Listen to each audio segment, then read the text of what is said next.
Steelers fans, stop everything you're doing right now, because what I'm about to tell you could completely reshape how you think about this defense going forward. We're talking about a potential blockbuster move that nobody saw coming, a linebacker who could bring exactly the kind of intensity and violence Patrick Graham is looking for. And yes, it might mean saying goodbye to a familiar face on that edge. If you want to stay locked in on every single Steelers rumor, every roster move, and every piece of breaking news coming out of Pittsburgh, smash that subscribe button right now and turn on notifications because things are heating up fast. All right, let's set the scene here. The Steelers are going through one of the most interesting transformations we've seen in nearly 2 decades. Think about that for a second. 18 years. 18 years of stability, of knowing exactly what the culture looked like, of understanding how practices were structured, how meetings were run, how the team operated day in and day out. And now, everything feels different. There's a new energy buzzing around that brand new Steelers facility, and everyone from the players to the coaching staff to the front office is talking about fresh starts and new chapters. Now here's the thing about off-season vibes. They're always good, right? Every team in the league sounds excited in May and June. Every coach talks about how great the energy is, how locked in the guys are, how this year is going to be different. But with Pittsburgh, this feels a little more real, a little more significant because of just how much has actually changed. We're not talking about a few tweaks around the edges here. We're talking about an entirely new voice leading this team, new systems being installed on both sides of the ball, new faces in the locker room, new philosophies being preached every single day. And when you've had the same head coach for nearly 2 decades, when you've had that kind of continuity and consistency, any change is going to be magnified. Every single decision is going to be scrutinized. Fans are going to watch every practice rep at St. Vincent College. They're going to analyze every word that comes out of training camp. They're going to compare everything to how it used to be done and wonder if this new way is better, worse, or just different. That's the reality when you turn the page after almost 20 years of the same leadership. But here's what makes this so fascinating. The Steelers didn't just bring in any coach. They brought in an offensive mind, someone who's supposed to open things up, someone who's supposed to bring a different kind of creativity and tempo to that side of the ball. And the big question everyone keeps asking is this: how is an offensive-focused coach going to handle the traditions? How is he going to manage the messaging? How is he going to motivate a roster that's been used to one of the greatest motivators in NFL history standing in front of them for almost 2 decades? Mike Tomlin set an incredibly high bar when it comes to leadership, when it comes to keeping guys focused, when it comes to getting the absolute most out of his roster year after year after year. So now the pressure is on to see if this new voice can bring that same kind of fire, that same kind of presence, that same kind of respect. And honestly, that's why this offseason has felt so electric. Because it's not just about X's and O's. It's about identity. It's about whether this team can maintain that Steelers standard while also evolving into something new. And speaking of new faces, let's talk about the draft. Let's talk about Jacob Rodriguez. If you were paying attention during draft night, you probably saw some genuine emotion from one of the veteran players in that building. This wasn't some fake hype or manufactured excitement for the cameras. This was real. One of the guys who's been in Pittsburgh, who watched Rodriguez from afar, who saw what he did at Texas Tech, absolutely willing that program to a playoff appearance, was fired up when Rodriguez's name got called. He said it felt like he was getting drafted all over again. That's the kind of connection that can make a huge difference in a locker room. When a young player comes into the league and there's already someone in that building who believes in him, who's watched his game, who's ready to vouch for him and support him, that matters. That creates chemistry before the kid even puts on a helmet. And for Texas Tech, having multiple guys from the same program in the same NFL building is a big deal. It's pride, it's representation, it's proof that the work they're doing out there is producing legit NFL talent. But Rodriguez is just one piece of a much bigger puzzle.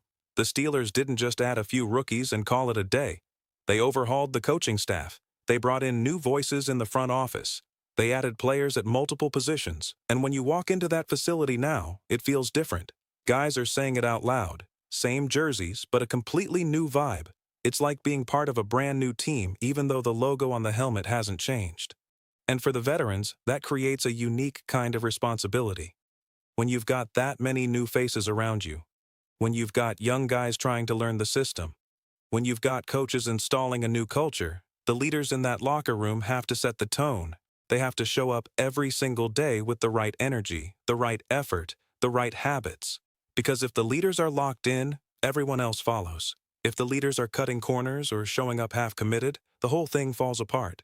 That's why you're hearing so much talk about practice habits right now, about doing the little things right, about going all out on every single rep even when it's just OTAs and there's no pads on.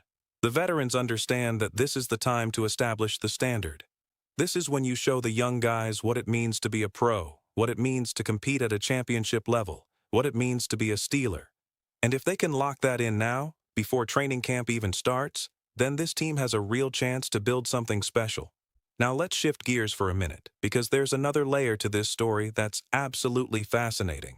And it involves a linebacker who's currently not in Pittsburgh, but who keeps getting mentioned in Steelers circles. His name is Jordyn Brooks, and if you're not familiar with him yet, you need to be, because this dude is exactly the kind of player that could fit what Patrick Graham is trying to build on defense.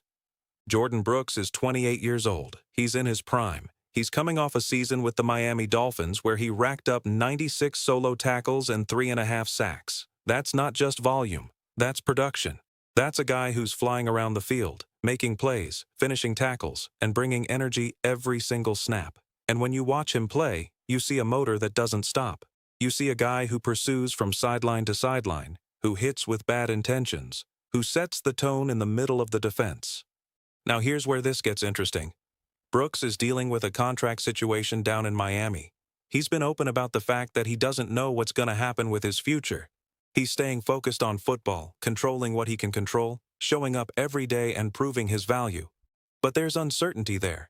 And whenever there's uncertainty around a high-level player like that, other teams start paying attention. Other teams start making calls. Other teams start asking themselves if there's a fit. And for the Steelers, the fit makes a whole lot of sense. Think about what Patrick Graham wants to do defensively. He wants speed. He wants versatility. He wants guys who can play multiple positions, handle different assignments, and adjust on the fly.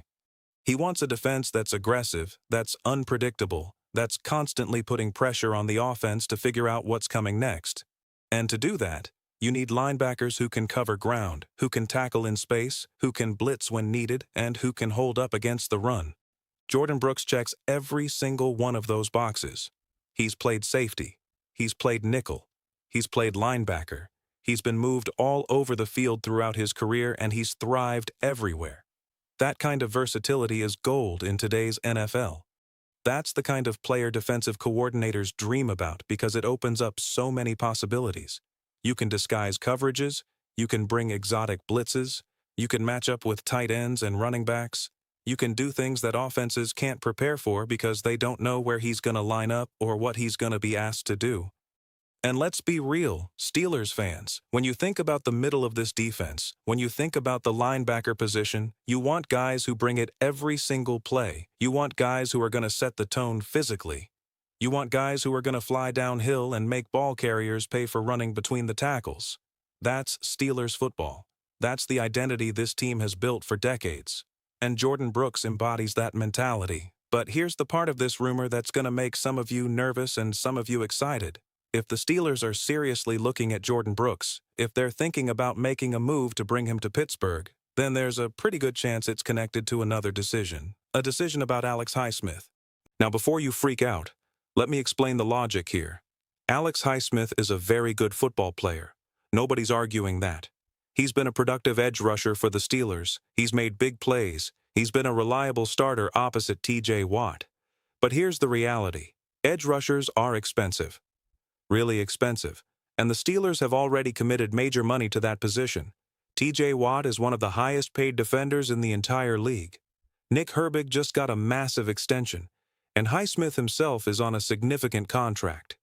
So, when you start doing the cap math, when you start thinking about long-term roster construction, you have to ask yourself if it makes sense to have that much money tied up in one position group, especially when there are other areas of the defense that could use an upgrade, especially when you have an opportunity to add a difference maker at linebacker without breaking the bank. And that's where Jordyn Brooks enters the picture. If the Steelers were to move Alex Highsmith, whether that's a trade or some kind of restructure down the line, they would free up significant cap space. They would also likely bring back draft capital, which is huge for a team that's trying to stay competitive while also building for the future. And then they could take that flexibility and use it to target a player like Brooks, someone who fills a need, fits the scheme, and brings exactly the kind of intensity Patrick Graham is looking for. Now I know what some of you are thinking. Why would we weaken the edge just to strengthen the middle? Isn't the pass rush the most important thing? And yeah, pass rush absolutely matters. But here's the counterpoint. The Steelers already have T.J. Watt, who's a game wrecker. They already have Nick Herbig, who just proved he deserves a major role in this defense. They have young guys developing. They have depth. So if they move Highsmith, they're not destroying the edge. They're rebalancing the roster. They're making a calculated decision to get better in the middle without completely sacrificing the edge. And honestly, that's smart team building. That's how you avoid cap hell. That's how you keep a roster deep and competitive across the board, instead of being top-heavy at one or two positions. Because if you're loaded at edge but weak at linebacker, offenses are just going to attack the middle all game long. They're going to run right at you. They're going to throw to the tight end over and over. They're going to pick apart your second level because you don't have the speed or the physicality to stop it. But if you've got a guy like Jordyn Brooks in the middle, suddenly that whole equation changes. Now offenses can't just avoid T.J. Watt and Herbig and go right up the gut. Now they've got a problem everywhere they turn. Now the defense feels faster, meaner, more complete. And that's the kind of unit that can win you playoff games. So here's my take on all of this. Is this a done deal? Absolutely not. Is Jordyn Brooks already packing his bags for Pittsburgh? No. But is this a rumor that makes sense? Is this the kind of move that the Steelers could realistically explore? 100% yes, because everything about this fits. The need, the scheme, the timeline, the cap situation, the opportunity. And if it happens, if the Steelers pull the trigger on something like this, Steelers Nation is going to be fired up. Because it shows that the front office isn't just sitting back and hoping things work out. It shows they're being aggressive. It shows they're willing to make tough decisions to build a better team. It shows they're thinking big picture instead of just running it back with the same roster and hoping for a different result. Jordyn Brooks would bring leadership. He would bring tackling. He would bring versatility. He would bring an edge, no pun intended, to the middle of this defense that could absolutely change the way this unit performs. Pair him with Patrick Queen. Pair him with the young guys coming up. Pair him with the pass rushers on the edge and the playmakers in the secondary. Now you're talking about a defense that can match up with anybody in the AFC. So Steelers fans, here's what I want you to think about. If moving Alex Highsmith meant freeing up cap space, bringing back draft picks, and opening the door to sign a tackling machine like Jordyn Brooks, would you do it? Would you be willing to shake things up and trust the front office to rebalance this roster? Or do you keep the edge room exactly the way it is and ride with what you've got? Drop your take in the comments right now. Let me know if you're Team Jordyn Brooks or if you think the Steelers should stand pat. And if you made it this far, you're exactly the kind of fan we need in Steelers Nation Wire. Hit that like button, smash subscribe, and turn on notifications so you never miss a single update. Because this offseason is just getting started, and trust me, there's a lot more coming. Let's go Steelers!